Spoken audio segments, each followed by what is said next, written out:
그래도 꽤 많이 오셨네. 네, 손 내리세요. 감사합니다. 지난주에 했던 찬양 그대로 할 거거든요. 그래서 지난주에 했던 거 기억나시면 지난주보다 좀 더 세게 함께 찬양할 수 있었으면 좋겠습니다. 네.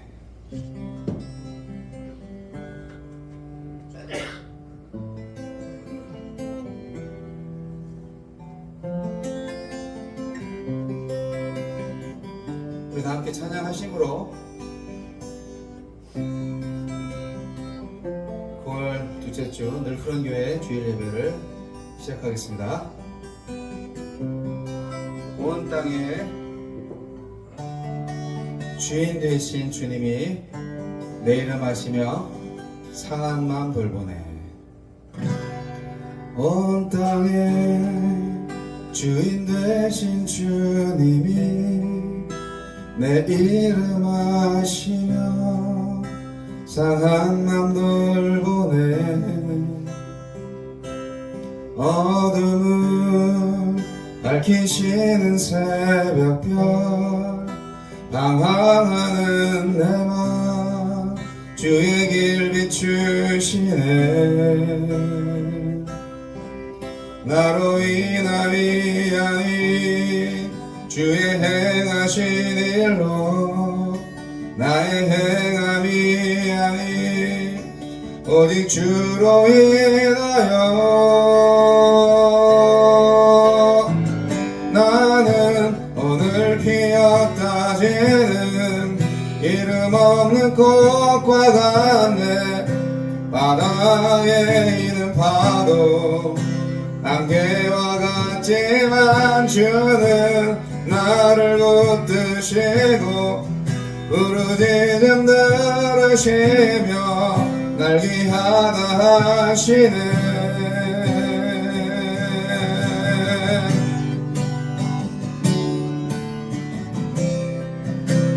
하나님은 여러분을 사랑하십니다.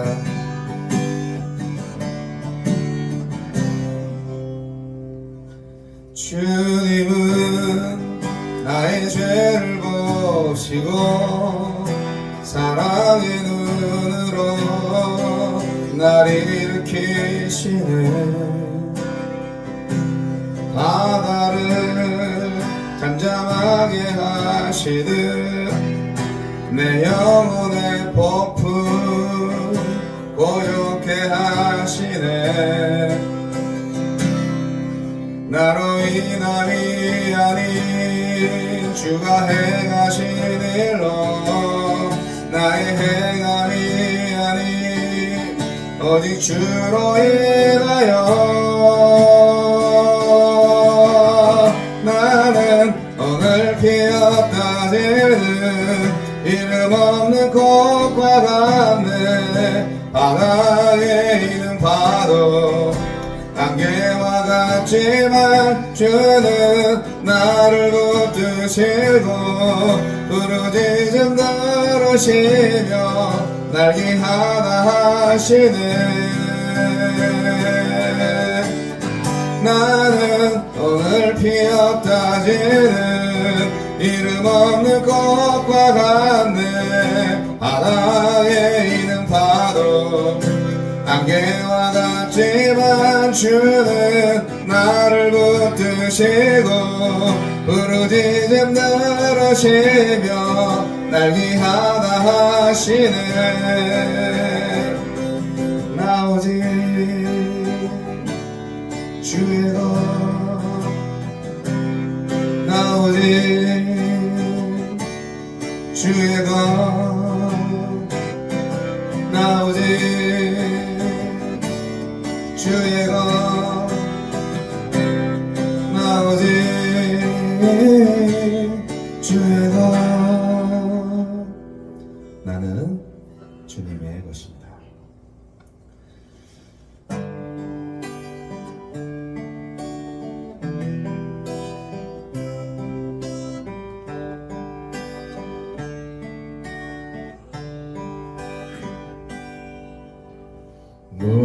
무명이어도 공허하지 않는 것은 예수 안에 날 만족 부족함이라 가난하여도 부족하지 않는 것은 예수 안에 오직 나는 부요함이라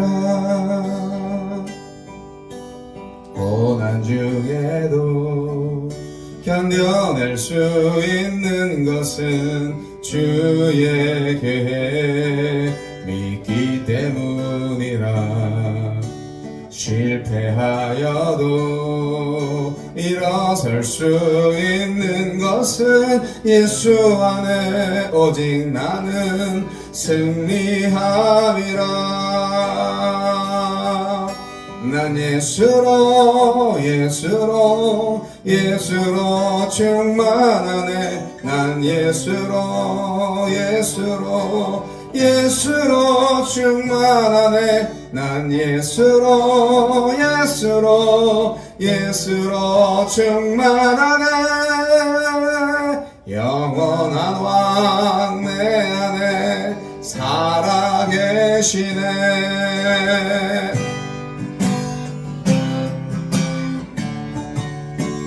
내 몸이 약해도 낙심하지 않는 것은 예수 안에 난 완전함이라 화려한 세상 부럽지 않는 것은 난 예수로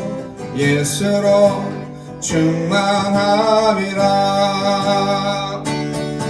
난 예수로 충만하네 세상 모든 것들도 부럽지 않네 난 예수로 충만하네 영원한 왕 내 안에 살아계시네 난 예수로 충만하네 세상 모든 풍파도 두렵지 않네 난 예수로 충만하네 영원한 왕 내 안에 살아계시네 영원한 왕 내 안에 살아계시네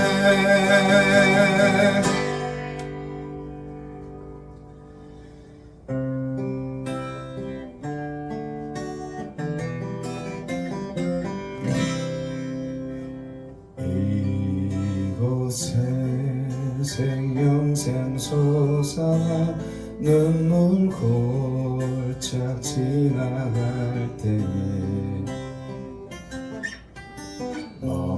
너잖아 열매 맺히고 웃음소리 넘쳐나리라 꽃들도 구름도 바람도 넓은 바다도 찬양하라 예수를 하늘을 울리며 노래해 나의 영혼아 은혜의 주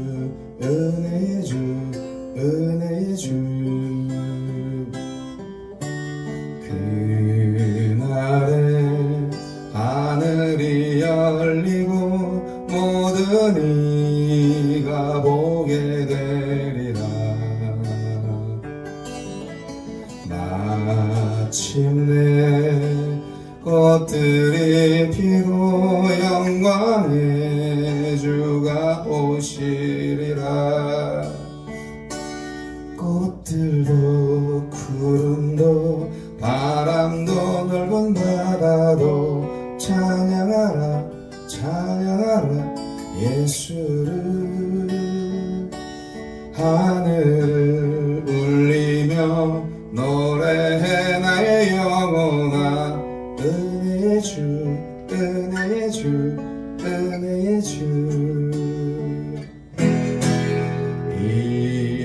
이곳에 생명샘 솟아나 눈물 골짝 지나갈 때에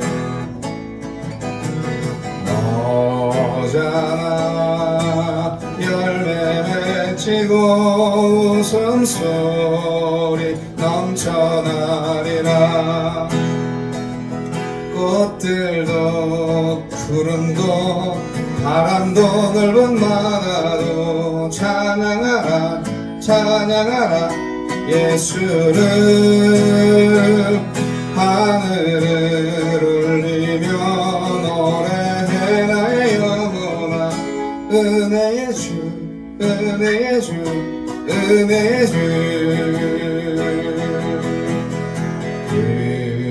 그날에 하늘이 열리고 모든 이가 보게 되리라.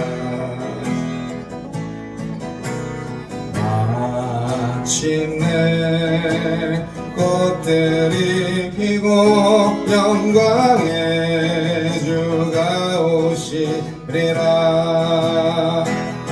꽃들도 구름도 바람도 넓은 바다도 찬양하라 찬양하라 예수를.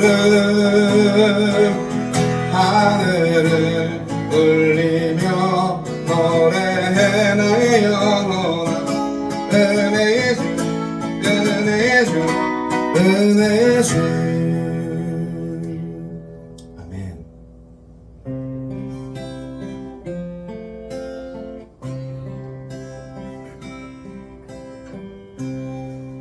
주님 내 길 아시네. 흔들린 그 길에도 함께해. 주님 내 일 아시네. 멈춰진 나의 삶에도 늘 함께해. 나의 힘이 되신 주 항상 같은 곳에서 주가 나의 도움 되시네. 나의 길이 되신 주 변함없으신 계획 주가 나의 모든 걸음 되시네. 반복합니다. 주님 내 길 아시네. 흔들린 그 길에도 함께해. 주님 내 일 아시네. 멈춰진 나의 삶에도 늘 함께해. 나의 힘이 되신 주 항상 같은 곳에서 주가 나의 도움 되시네. 나의 길이 되신 주 변함없으신 계획 주가 나의 모든 걸음 되시네. 주님이 여러분의 모든 길이 되시기를. 주님 내 길 아시네. 흔들린 그 길에도 함께해. 주님 내 일 아시네. 멈춰진 나의 삶에도 늘 함께해. 나의 힘이 되신 주 항상 같은 곳에서 주가 나의 도움 되시네. 나의 길이 되신 주 변함없으신 계획 주가 나의 모든 걸음 되시네.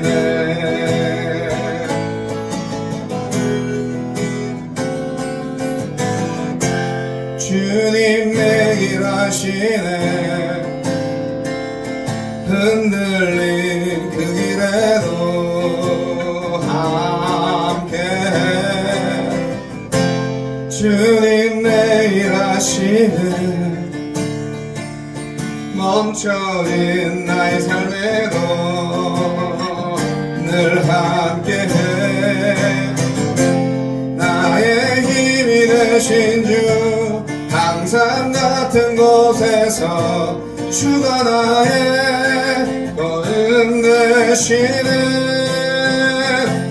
나의 힘이 되신 주, 변함없으신 계획, 주가 나의 모든 걸음 되시네.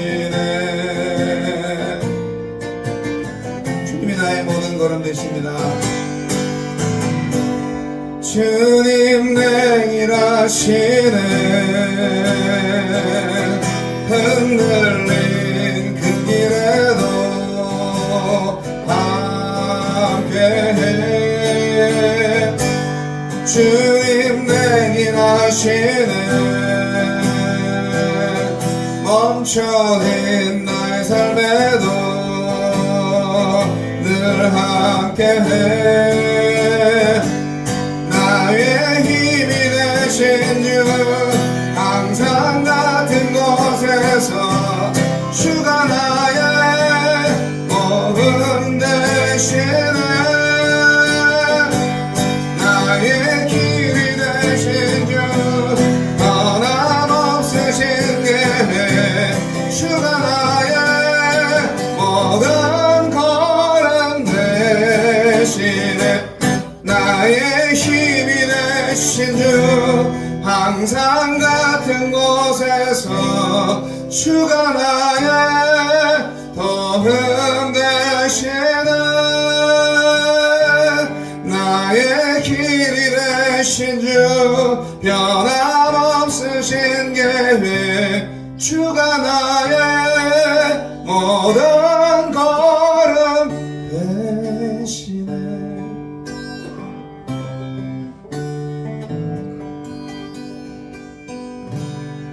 할렐루야. 하늘의 문을 여소서, 이곳을 주목하소서. 주를 향한 노래가 꺼지지 않으니 하늘을 열고 보소서. 이곳에 임재하소서. 주님을 기다립니다. 기도의 향기가 하늘에 바르니 주여 임재하여 주소서.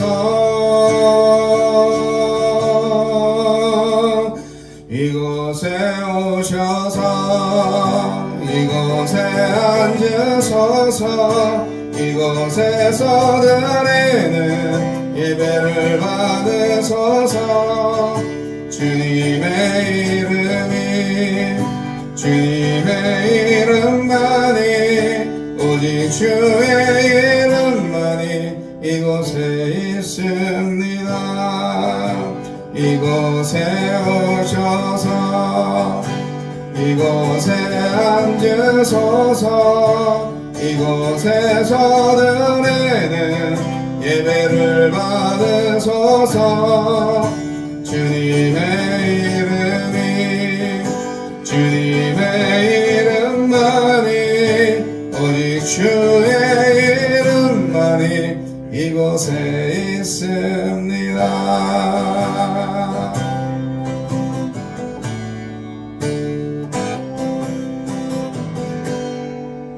할렐루야. 대표 기도자 나오셔서 기도해 주십시오.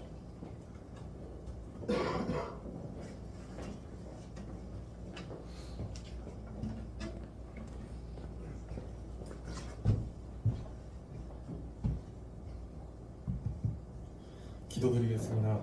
오늘도 우리와 함께 하시는 예수님께 기도드립니다.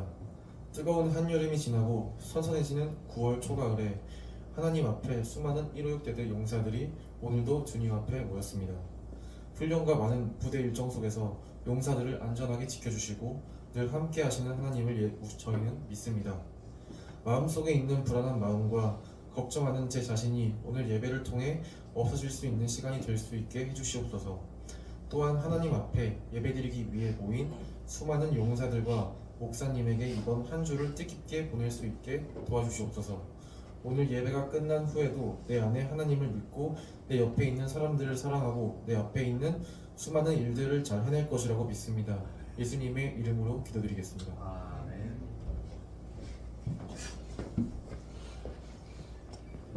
감사합니다. 봉헌하는 시간 갖겠습니다.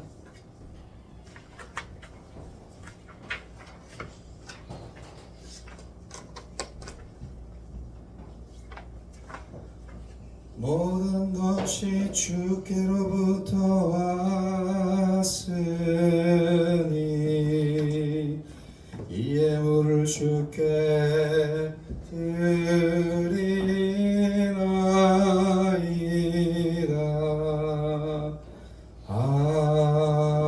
아멘. 헌금을 위해서 기도하시겠습니다. 하나님 아버지의 은혜를 감사드리며 이로의 공병대들을 사랑하시는 주님의 놀라운 은혜가 이 예배당에 그리고 대대 가운데 충만하기를 간절히 소원합니다. 주님께 몸과 마음으로 드린 예배, 헌신과 사랑을 받으시고 그 순수한 마음 속에서 주님의 얼굴을 보게 하시며 주님의 음성을 듣게 하여 주옵소서. 하나님의 놀라운 은혜 가운데에서 참된 진리를 찾아 하나님의 나라에 다다를 수 있는 주님의 아들들이 되게 하여 주옵소서.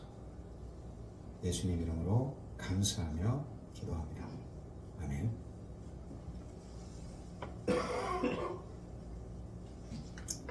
반갑습니다.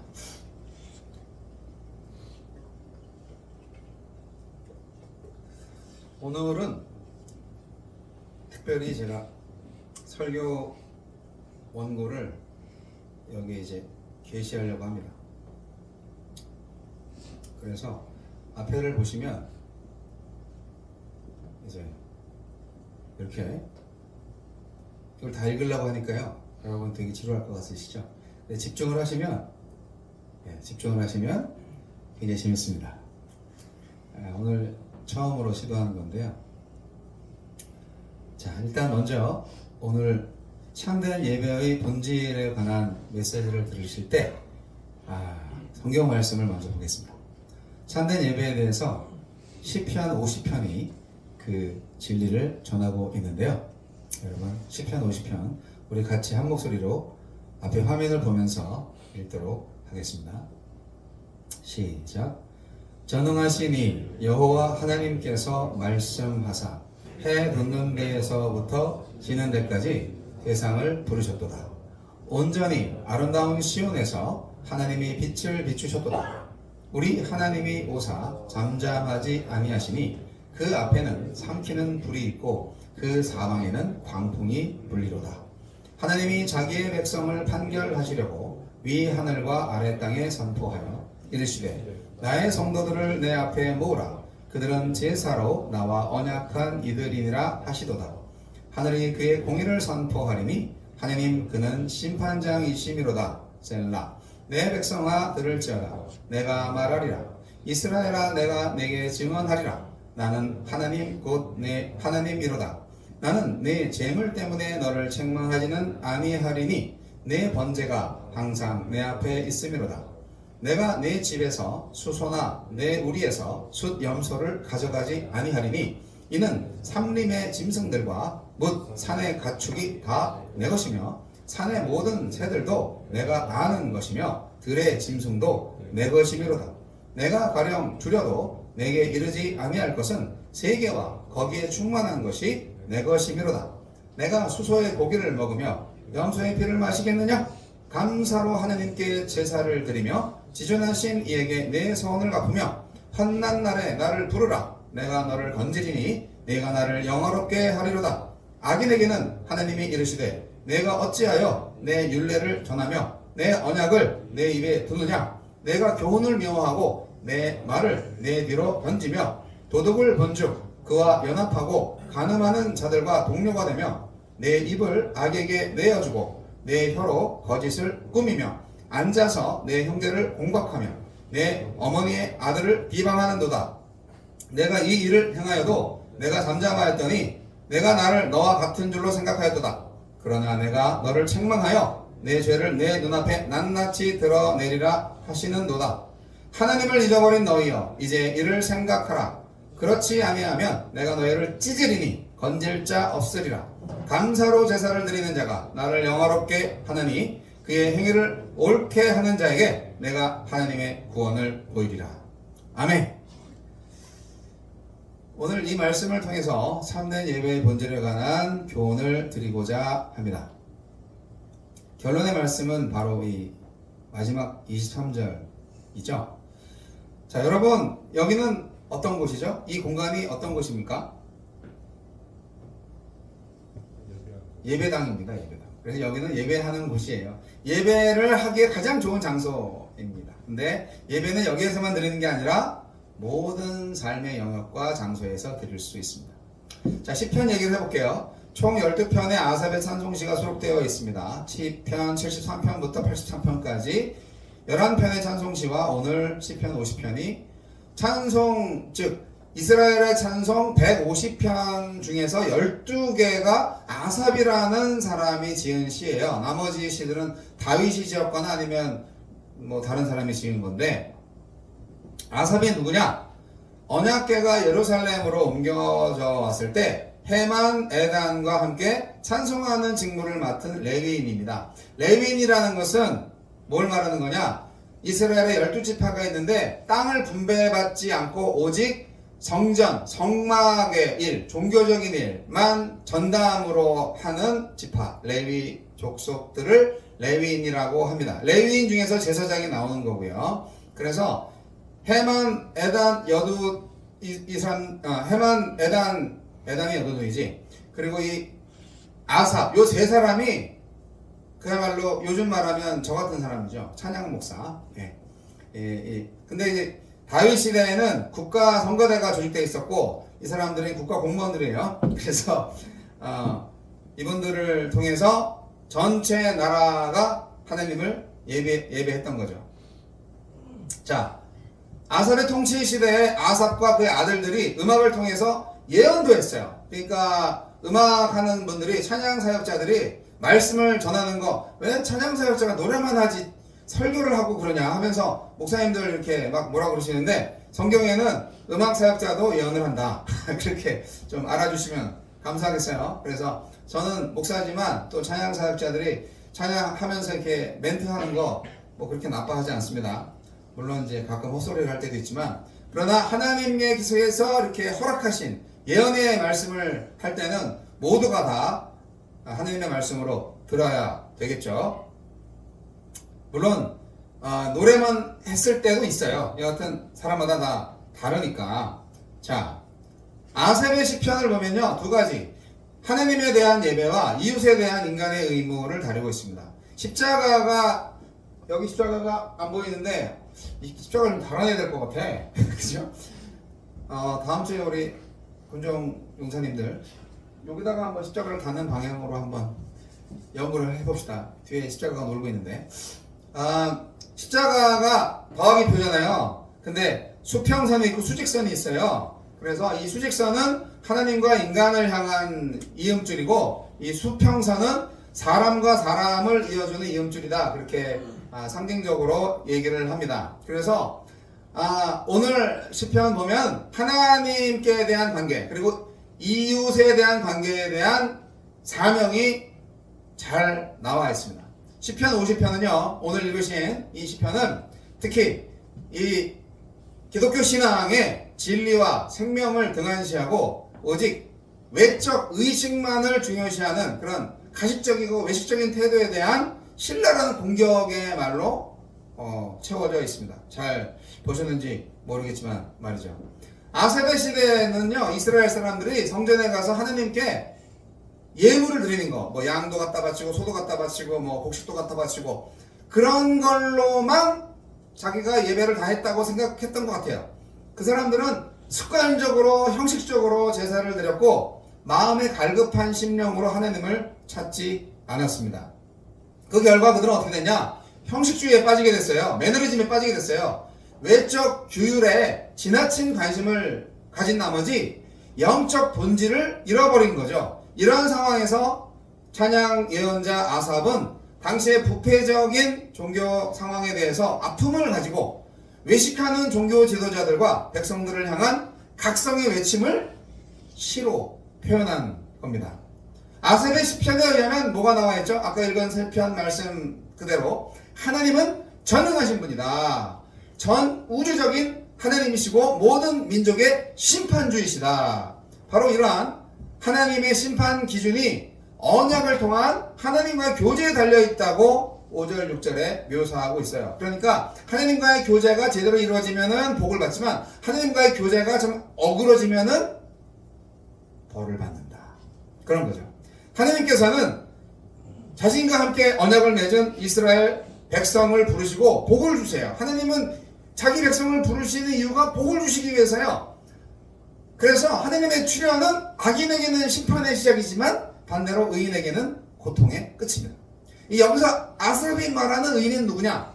의인은 하나님과 언약을 맺은 후에 피 흘림이 있는 제사를 통해서 하나님과 계속적인 교제를 나누고 있었던 사람들을 의미합니다. 이것을 신약 시대로 말하면은 결국 조금 있다가 나오지만 예수 그리스도 어린 양 대신 예수 그리스도의 피로 맺은 사람들과의 관계를 말하는 것이죠. 그런데 단순히 외형적으로 참여하는 것이 아니라 내적으로 하나님과 교통하는 진실한 언약 백성을 의미하는 것이고요. 그래서 구약의 성도들은 하나님과 지속적인 교제를 위해서 계속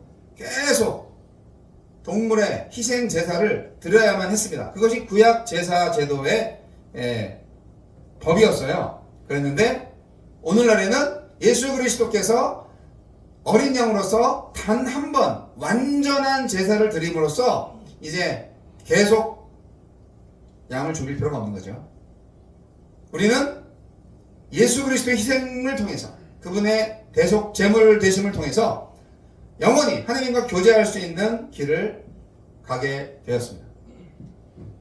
아삽은 형식적인 예배자들에 대해서 굉장히 비판의 칼날을 휘두르고 있습니다. 이스라엘 백성들은 종교적인 의식에 대해서는 완벽했습니다. 신약 시대에서도 바리새인들 나는 일주일에 2번씩 금식해. 안식일에 절대 일 안 해. 뭐 이런 식으로 굉장히 율법을 준수하는 것들을 자랑을 했죠. 항상 재물은 풍성했고 각종 절기들을 잘 지켰습니다. 그들은 표면적인 예배 행위에는 부족함이 없었어요. 그러나 외부적 의식과 달리 마음의 실생활은 영단판이었습니다. 하나님은요, 인간의 외모에 절대 속지 않으십니다. 하나님은 마음의 중심을 보십니다. 할렐루야. 하나님은 형식적인 예배는 정말 가증스럽게 여기십니다. 그래서 아삽은 얘기합니다. 올바른 제사법, 올바른 예배, 그거를 가르쳐 주는 거죠. 그게 뭐냐? 한마디로 얘기해서 감사로 드리는 제사입니다. 한번 따라해 보시겠어요? 감사로 드리는 제사. 감사로 드리는 제사. 그것이 올바른 예배입니다. 얼마나 감사해요. 주일날 이런 멋진 공간에서 부족하지만 그래도 안수받은 목사가 와서 찬양하고 설교하고 함께 기도할 수 있고 이렇게 하나님을 예배할 수 있는 그 자체 얼마나 감사합니까? 하나님의 은혜입니다. 우리 일호역 대대에 법당은 없고 또 천주교 성당은 없지만 교회 예배당은 이렇게 있다는 거, 이것도 참 너무 감사한 것 같아요. 하나님이 잘 남겨주셔서 여러분을 예배할 수 있도록 여러분 인도하셨어요. 저는 하나님의 은혜라고 생각을 합니다. 그래서 여기 올 때마다 저는 감사해요. 여러분도 감사하는 마음으로 이곳을 찾아오셨을 줄로 믿습니다. 할렐루야.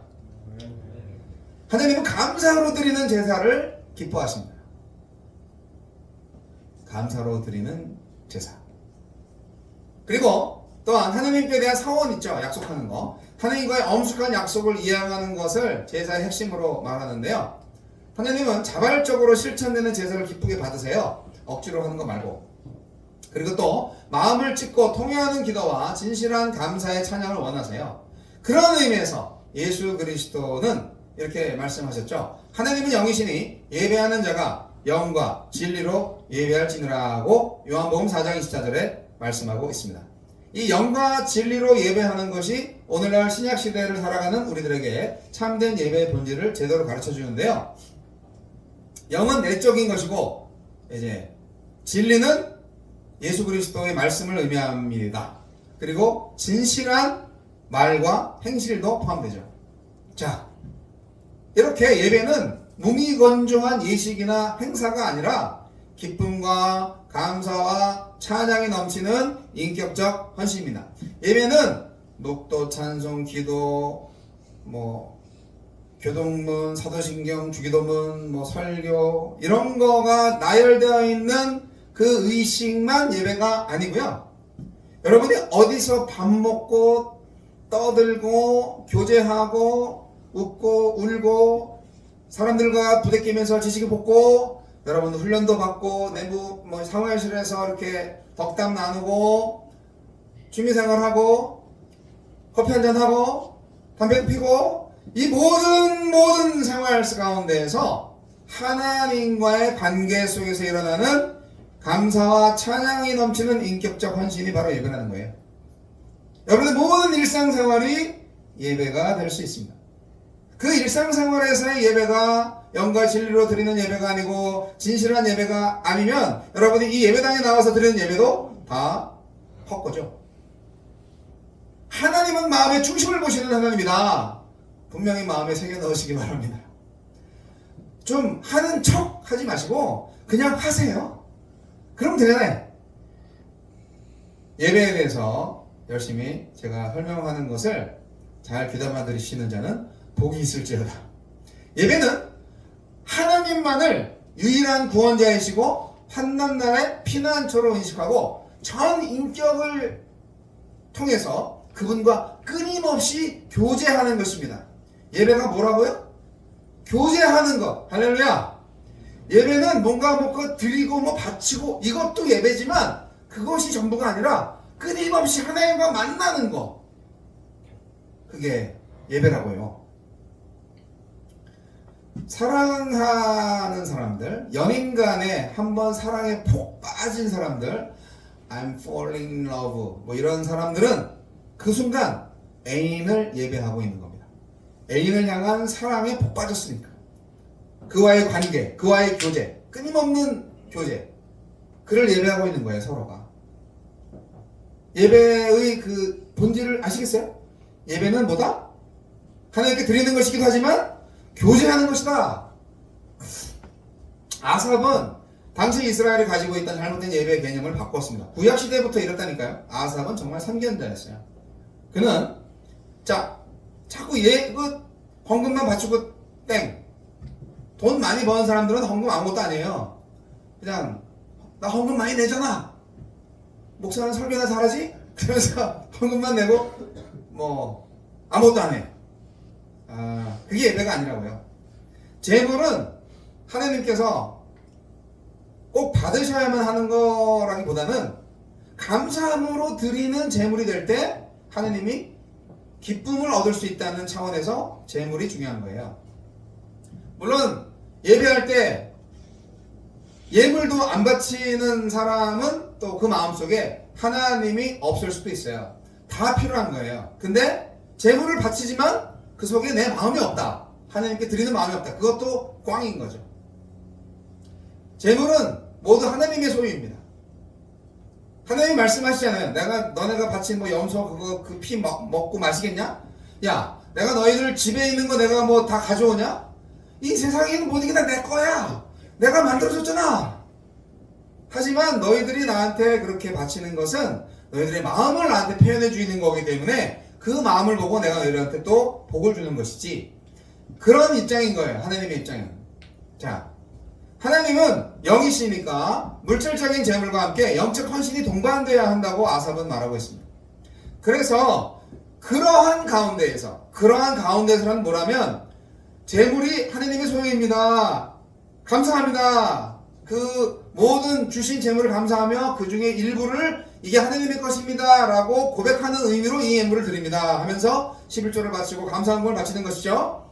그리고 이 예물뿐만이 아니라 이 헌금뿐만이 아니라 나의 시간, 나의 탤런트, 나의 건강, 나의 모든 시간을 하나님께 드립니다 라는 헌신의 기도가 드릴 때 하나님께서 성도들에게 구원을 베푸실 것이라고 아삽은 선포하고 있는 것입니다. 할렐루야.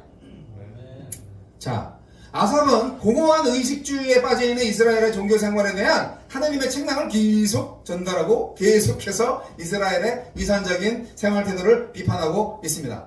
악인들은요, 악한 사람들은요, 외적으로는 믿음을 잘 고백합니다. 아주 유창하게 기도를 잘해요.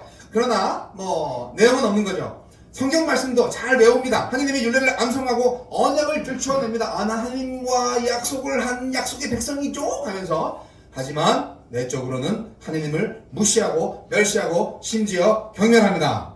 그들은 하나님을 사랑하는 사람들 속에서 거하면서 섞여 있어서 몰라. 그 사람 누군지, 가짜 교인이 누군지 몰라. 함께 찬양합니다. 손도 들고 은혜 받았어 그렇게 말도 합니다. 하지만 마음속으로는 완전히 다른 생각을 하고 있어요. 그들은 경건을 말하면서도 하나님의 계명을 지키지 않고 도둑질, 간음, 거짓 증거를 일삼고 친정제를 박대함으로 부모를 가슴 아프게 한다고요. 아삽은 그러한 이스라엘의 도덕적 타락에 대해서 강력하게 책망하고 있습니다. 그런데요, 참 슬픈 일입니다. 오늘날의 기독교 신앙과 교회의 모습도 아삽이 비판했던 바로 그 시대 이스라엘 유대교 성전의 그 모습과 다르지 않기 때문입니다. 옛날이나 지금이나 선인과 악인은 있고 위선자와 진실한 사람은 있다. 오늘 저는 아삽의 시편을 통해서 이 시대의 가장 슬픈 현실 세 가지를 발견하고 있습니다. 뭘까요?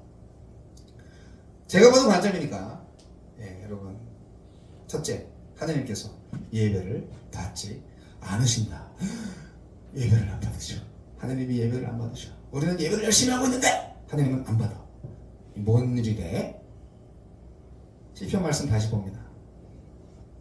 시편 50편 8절 13절에 여러분 읽었던 말씀인데, 나는 내 재물 때문에 너를 책망하지는 아니하리니 내 번제가 항상 내 앞에 있음이로다. 재물은 잘 바친다 이거죠. 내가 내 집에서 숫소나 내 우리에서 숫 염소를 가져가지 아니하리니 이는 삼림의 짐승들과 무 산의 가축이 다 내 것이며 산의 모든 새들도 내가 아는 것이며 들의 짐승도 내 것이미로다. 내가 가령 줄여도 네게 이르지 아니할 것은 세계와 거기에 충만한 것이 다 내 것이미로다. 내가 수소의 고기를 먹으며 염소의 피를 마시겠느냐? 여기 8절에서 내가 너의 재물을 인하여는 너를 책망치 아니하리니 내 번제가 항상 내 앞에 있다 말씀하셨는데, 이 말을 제대로 해석하면 이겁니다. 네가 나한테 바친 재물은 있지만 재물을 드리는 너 자신은 없어. 너 자신은 하나님만 나한테 안 바친 거야. 재물만 바치고 난 네가 필요하거든. 그거를 원하시는 거죠.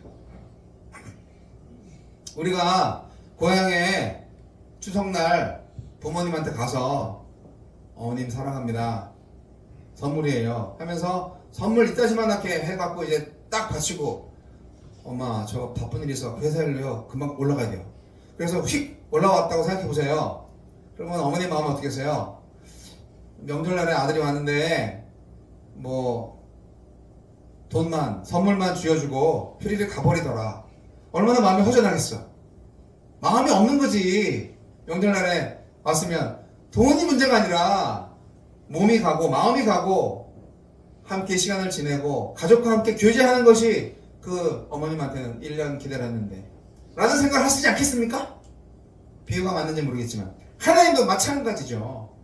내가 창조한 너, 내 아들, 나를 사랑하느냐? 그걸 원하시는 거 아니겠어요? 재물만 바치고 자기는 하나님께 드려지지 않았다. 그거를 아삽이 비판하고 있는 거죠. 하나님은요, 하나님께 드리는 재물로 겨우겨우 사시는 분이 절대 아닙니다.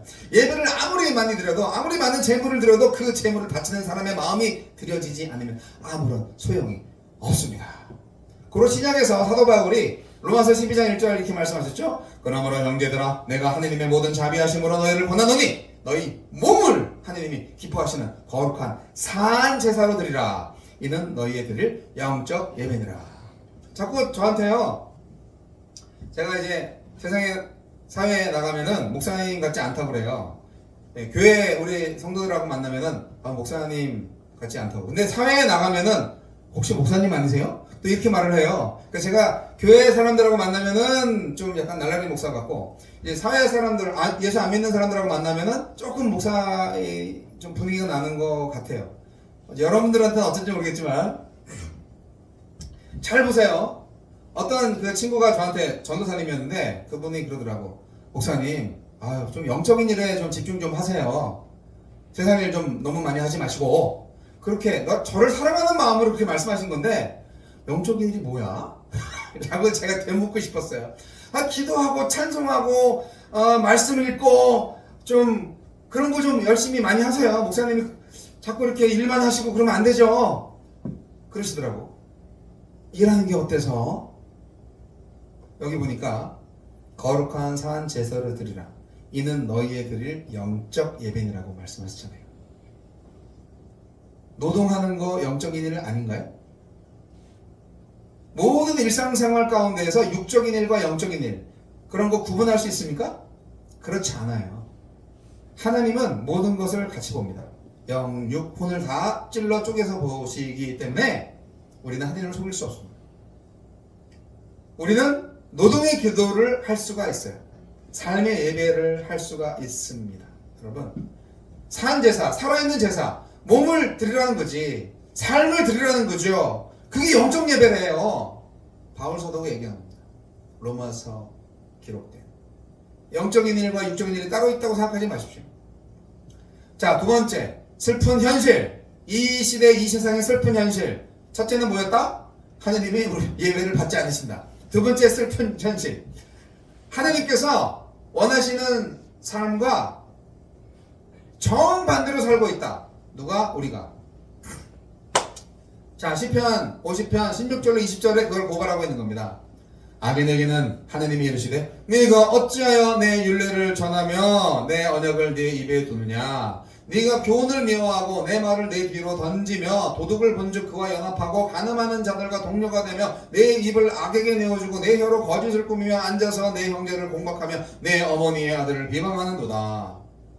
그러니까 예배당에 나와서 헌금 바치고 예배 시간에는 아주 은혜스럽게 아멘 아멘 하면서 잘 있다가 밖에 나가면은 그냥 사기치고 공갈치고 폭력을 행사하고 박대하고 그렇다는 거를 말하고 있는 거죠. 네. 오늘날에 이 아삽이 와서 예언을 한다면 본문의 악인의 정의는 뭐냐? 악인이 누구냐? 말씀과는 정반대의 삶을 사는 사람을 말하는 거예요. 혹은 하나님과의 언약과 말씀을 잘 알고 있지만 하나님의 말씀을 무시하면서 사는 인생을 말하고 있는 거예요. 하나님한테 예배는 하고 있지만 예배 중에 들은 말씀과 현실의 삶이 전혀 다른 삶을 살 때 그것이 바로 이 세상의 슬픈 일이죠.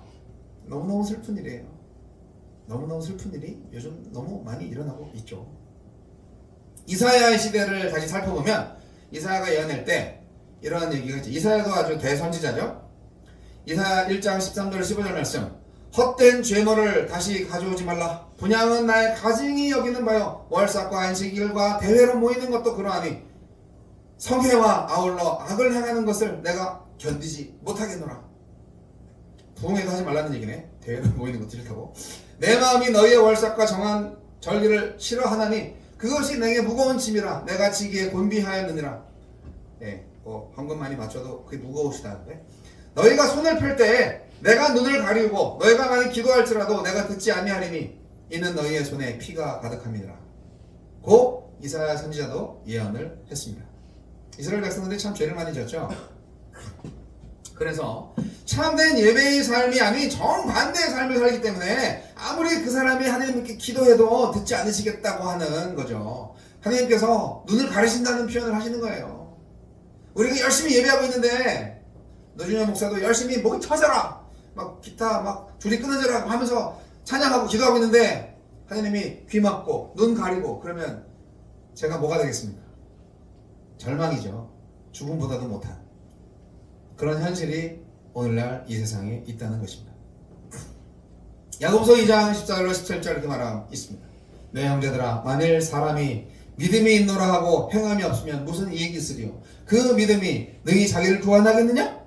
만일 형제나 자매가 헐벗고 일용할 양식이 없는데 너희 중에 누구든지 그에게 이르되 평안히 가라, 더웁게 가라, 배부르게 하라 하면서 그렇게 말하면서 그 몸에 쓸 것을 주지 아니하면 무슨 이익이 있으리요? 이런 사람 많이 있죠. 길 가다가 거지를 보는데 아이고 불쌍해라, 좀 따뜻하게 좀 하세요, 배고프면 좀 뭐 좀 먹으세요, 밥이 없으면 빵을 드세요, 말만 하고 쓱 가는 거죠. 실질적인 도움 하나도 안 주고 그런 걸 말하는 거예요. 근데 그거를 가족, 친구들, 친지들 사이에서도 그렇게 한다는 거죠. 자기 가족이 굶어 죽고 있는데 안 도와줘. 그런 놈이 나한테 무슨 예배를 한다고? 라고 꾸짖고 있는 거예요. 이웃 사랑을 실천하라. 이것이 우리의 예배가 되어야 합니다. 하나님은 그걸 아삽을 통해서 지적하고 있는 거예요. 야고보서도 마찬가지. 이와 같이 행함이 없는 믿음은 그 자체가 죽은 것이다. 우리가 행위대로 심판받는다는 것을 좀 아셔야 돼요. 우리가 예수 믿는 사람이나 예수 안 믿는 사람이나 다 100살까지 살다가 죽잖아요. 그리고 나서 하나님한테 가거든요. 그럼 심판을 받는데 그 심판을 받을 때 행위로 심판받는다는 거예요. 제가 이상한 말 하는 것처럼 들리시겠지만 성경을 잘 보세요. 행위가 굉장히 중요합니다. 세 번째 슬픈 현실. 하나님을 잊었다. 그렇죠. 하나님을 잊어버린 너희여 이제 이를 생각하라. 그렇지 않으면 내가 너희를 찢으리니 건질 자 없으리라. 너무 무서운 말씀 아닙니까? 하나님을 잊은 사람들의 선택의 결과는 뭐다? 사망과 영벌입니다. 그러니까 우리 부모님이 하나님을 잊었으니까 그 아들, 딸들도 하나님을 알 수가 없겠죠. 가르쳐주는 사람이 없으니까. 저도 초등학교 다닐 때 저를 교회에 전도하는 친구들이 아무도 없어가지고 나중에 중학교 와가지고 저를 전도한 친구들 때문에 이제 교회에 와서 중학교 3학년 때부터 제가 예수 믿게 됐어요. 만약에 초등학교 때 내 친구들이 예수 믿는 친구들 되게 많았거든요. 근데 그 친구들이 나한테 교회 가자 라고 말을 해줬으면 내가 주일학교를 나왔을 텐데, 저는 주일학교를 나온 기억이 없어가지고 주일학교 나온 친구들 보면 얼마나 부러운지 모르겠어요.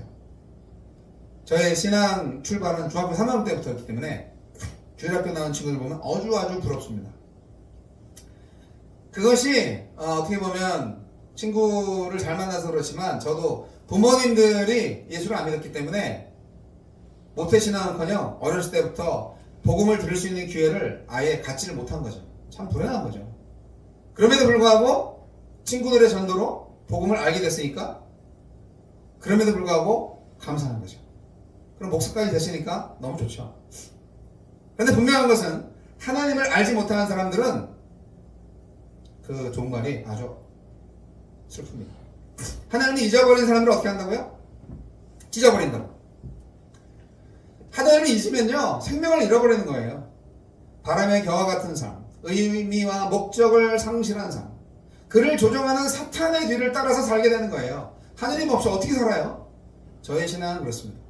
여러분, 하나님 없이 사는 거 아주 익숙하실 거예요. 하지만 진정한 인생은 하나님과 만나서 하나님과 동행하는 삶이 진짜 인생이라고 이 목사 부르짖습니다. 할렐루야. 여러분, 고통과 좌절, 죄책감, 후회, 결국에는 비극적인 사망의 결과를 얻게 된다고 아삽은 말하고 있는 것입니다.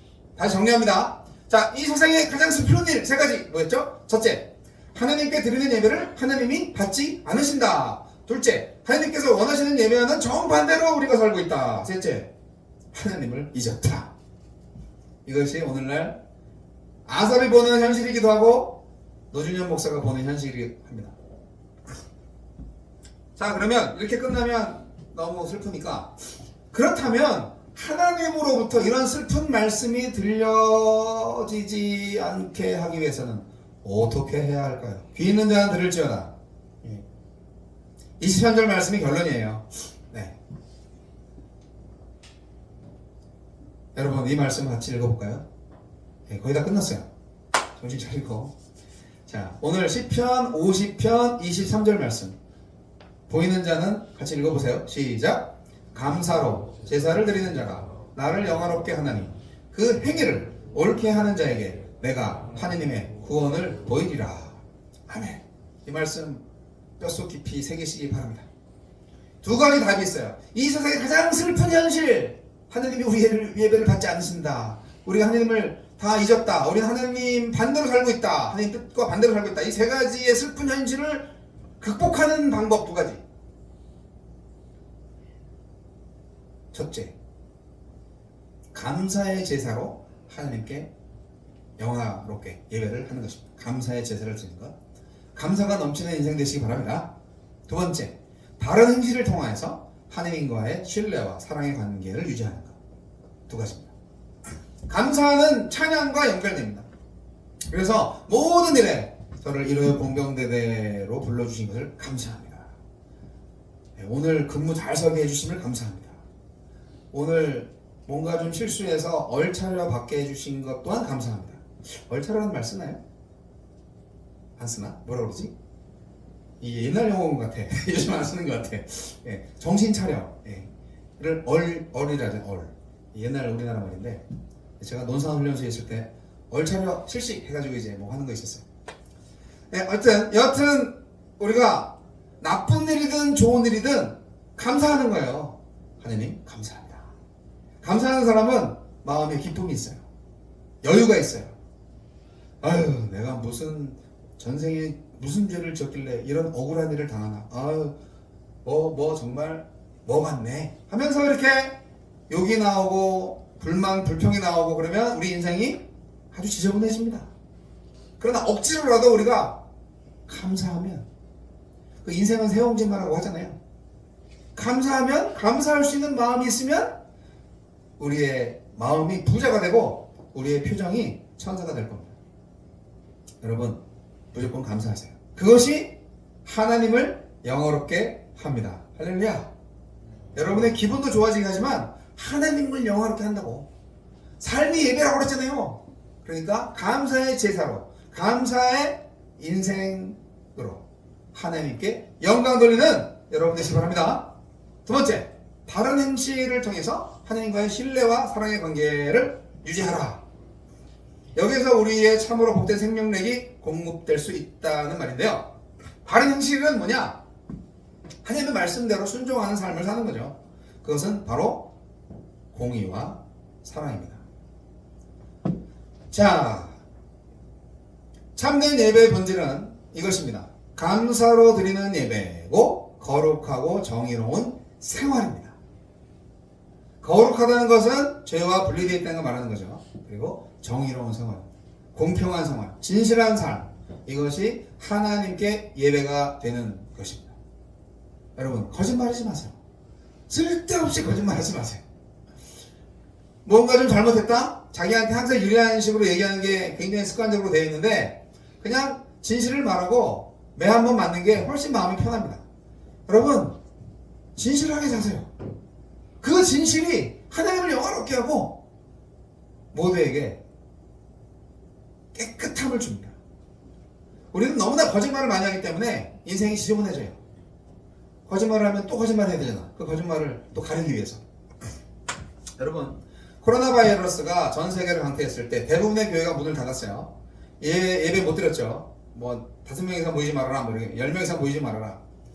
오늘날 많은 교회들이 이 예배당을 구약시대의 성전이라고 착각을 합니다. 지금도 저기 순복음 교회와 관련되어 있는 어떤 기도원에 가면은 뭐 바울 성전, 뭐 베다니 성전 이렇게 써 있어요. 그 건물에 성전이라고 써 있어. 저는 고등학교 때부터 그 기도원에 갔었는데 그때부터 저건 아닌데 라고 생각을 했습니다. 근데 지금까지 다 안 고쳐놓고 그러더라고요. 성전 아닙니다. 성전은 없어요. 성전은 무너진 지 오래됐습니다. 그러나 상징적으로 여기를 성전이다 라고 생각을 해주는 거죠. 근데 그렇게 성전이라고 간판을 넣어놓으면은 우리 현대 그리스도인들이 그 건물을 성전이라고 생각을 하는, 착각하는 경향이 있어요. 저는 그래서는 안 된다고 생각합니다. 그래서 이 예배당도 늘 푸른 교회라고 되어 있는데 진정한 교회는 사람이에요. 건물이 아니고 그러니까 여기도 늘 푸른 교회 예배당 이렇게 정확하게 써놓는 것이 맞습니다.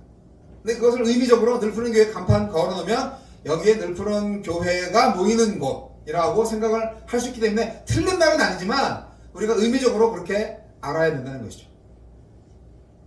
두세 사람이 모이는 곳에 나도 그들 중에 있느니라고 예수님 말씀하셨기 때문에 교회는 건물이 아니라 예수 믿는 사람들의 모임인 것이죠. 그래서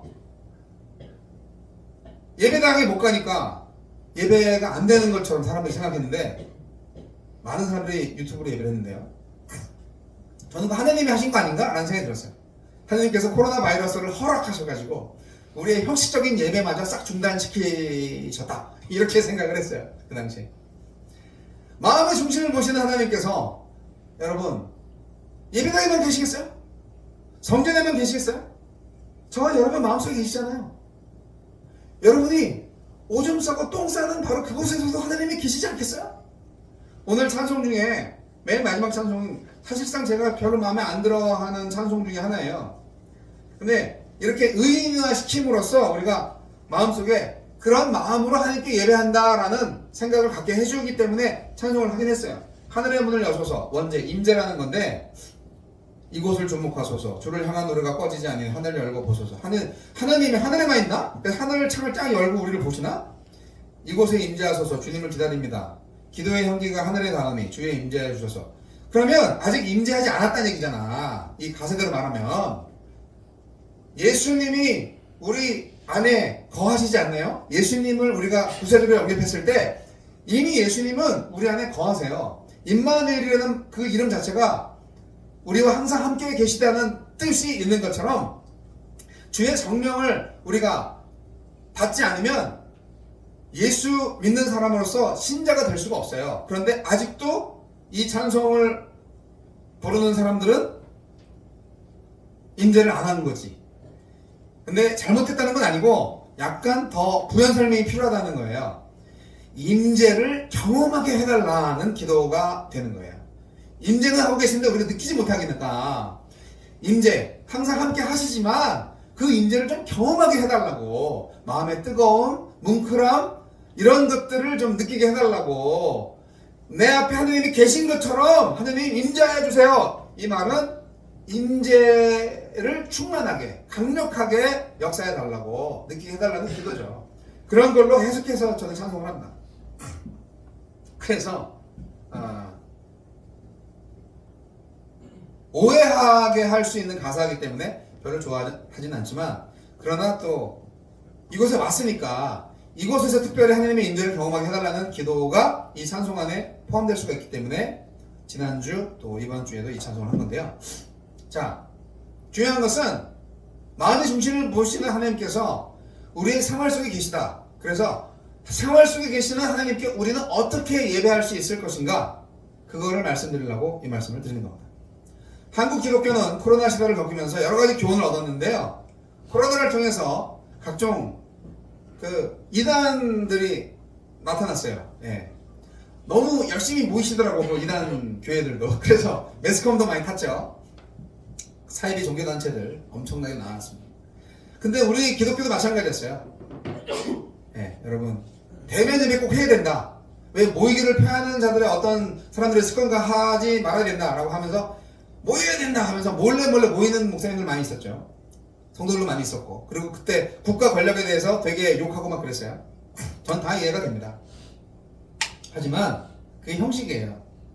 물론 유튜브 영상으로 예배하면 예배 느낌이 안 나요. 하지만 그것도 예배가 될 수 있고요. 주일날 예배당에 안 오고 교회 안 가도 우리는 삶으로 예배할 수 있어야 됩니다. 이미 예배하고 있었어야 되는 거예요. 그런데 그 예배는 전혀 안 하고 주일날 꼭 가서 예배를 꼭 드려야만 예배를 드리는 것처럼 생각하는 사람들 때문에 그렇게 예배가 오해되고 있었던 거죠. 사랑하는 일호역대대 성도 용사 여러분, 우리는 하나님께 제물을 드리며 우리의 귀한 것을 바쳤으니까 하나님께서 복을 주시지 않을까 기대합니다. 여러분 그렇습니까? 그러나 하나님은 우리의 제물이 필요하거나 그것을 요구하시는 분이 절대 아닙니다. 내가 무언가를 바쳐서 하나님께 유익이 되겠지라는 생각은 참으로 헛된 생각입니다. 하나님 다 필요 없어. 하나님께 감사함으로 예물을 바치셔야 되는 거예요. 하나님, 내 목숨을 주셔서 감사합니다. 나에게 여러 가지 쓸 수 있는 물질을 주셔서 감사합니다. 나에게 건강 주셔서 감사합니다. 나의 인생, 나의 목적을 주셔서 감사합니다. 모든 것을 감사할 수 있는 거죠. 감사가 우선이 되어야 됩니다. 그러면 최소한 대가성 재물이 되지 않을 가능성이 높기 때문에 여러분 뭔가 주거니 받거니 하면서 기브앤테이크 하면서 하니까 이렇게 좀 딜하려고 생각하지 마세요. 하나님 내가 나한테 이거 해주시면 제가 제 아들 바칠게요. 뭐 이런 식의 기도 제발 하지 마세요. 하나님께서 그렇게 구약 성서 시대에 그런 게 좀 있어가지고 우리가 좀 착각을 하는 것 같은데 우리는 지금 그런 시대에 살고 있지 않습니다. 하나님하고 이렇게 좀 딜하거나 그런 거 하지 마세요. 여러분의 삶을 돌아보시기 바랍니다. 우리가 아무리 죄를 많이 져도 지옥 안 가는 것 같죠. 벌 안 받는 것 같고 이 세상에 많은 악한 사람들이 잘 먹고 잘 사는 것 같죠. 늙어 죽을 때까지 호의호식하는 것 같죠. 그 이유가 있어요. 하느님이 죄에 대해서 즉시 징계하지 않으시고 유예기간을 두고 참으시기 때문에 우리가 오해하는데요. 우리는 하느님이 이렇게 살아도 괜찮구나 라고 생각을 해서 착각을 하고 있는데요. 착각입니다. 결국은 죽기 전에 심판을 받거나 죽어서 심판을 받습니다. 죽기 전에 심판받으면 좀 낫죠. 회개할 수 있는 기회가 있으니까. 그러나 죽어서 심판받으면 영원히 지옥에 떨어지기 때문에 구제불능입니다. 훗날 하나님이 우리가 잘못한 모든 것을 우리 눈앞에 펼쳐놓고 그 책임을 물으실 때 아무런 변명도 못할 날이 반드시 오고야 합니다. 우리는 행위대로 심판을 받습니다. 여러분 계절의 순환은 어김없이 계속됩니다. 아주 시원하죠. 성실한 농부는 벌써부터 이른 봄을 준비합니다. 자연의 위력 앞에 인간은 무력하고 양심과 도덕을 저버린 인간들은 혼돈을 야기합니다. 하나님을 믿는 신자들도 그런 세상에서 살고 있습니다. 그래서 하나님은 말씀하십니다. 형통할 때는 기뻐하고 곤고할 때는 생각하라. 형통할 때는 기뻐하고 곤고할 때는 생각하라. 이 세상은 높이를 추구합니다. 더 멀리, 더 높이, 더 크게 성공해! 그리스도인들도 선한 영향력을 미쳐야 돼. 부자가 돼야지. 교수가 되고 박사가 되고 그래야 영향력을 많이 발휘할 거 아니야! 라고 그렇게 말하면서 성공을 추구하고 있습니다. 그러시면 안 됩니다. 높이 올라가는 것보다 더 가치 있고 더 풍성한 삶이 있어요. 그것은 바로 더 깊은 곳으로 이동하는 것입니다. 더 깊은 곳이 어디일까요? 바로 여러분의 내면 세계, 그곳에 하나님이 계셔야 합니다. 여러분의 내면 세계 깊은 곳에 하나님과의 만남을 추구하세요. 그리고 내가 하나님을 통하여서 거룩해지고 정화되고 하나님의 영으로 충만해져서 내가 하나님의 거룩과 정의를 실천하는 삶의 예배자가 될 때 세상은 우리 것입니다. 하나님의 것이니까요. 우리는 하나님의 아들이니까요. 저는 그러한 삶을 살고 있고 여러분도 그러한 삶을 살기를 원합니다. 여러분의 내면 세계는 어떻습니까? 여러분 진정 하나님을 예배하고 싶지 않으십니까? 하나님을 진짜로 예배하는 사람이 되시기를 기도합니다. 기도하겠습니다. 하나님 아버지 감사합니다. 이 세상은 너무나 슬픈 세상이 되고 말았습니다. 정말 많은 사람들이 하나님을 잊고 삽니다. 하나님의 뜻과 정반대의 삶을 살고 있습니다. 아무리 예배를 드려도 하나님은 우리의 예배를 받지 않으실 때가 많습니다. 오 주여, 이 슬픈 현실을 어찌해야 되겠습니까? 주여, 참된 예배자가 되게 하여 주시옵소서. 참된 예배가 있게 하여 주옵소서. 지금은 우리 주 예수 그리스도의 은혜와 하나님 아버지 극진하신 사랑과 성령님의 감화 감동 교통 역사하심이 진정으로 하나님을 향하여서 영과 진리로 예배하고자 진리를 찾아서 수고하고자 결단하는 모든 하나님의 아들들 또 일요일 공경대대원 위에 이제부터 영원까지 함께 하시기를 우리 구주 예수 그리스도의 이름으로 간절히 축원하옵나이다. 아멘. 예배 마쳤습니다. 네, 안녕히 들어가세요. 다음 주에 또 뵙겠습니다. 여러분 감사합니다. 고맙습니다. 네, 감사합니다. 간식 맛있게 드세요.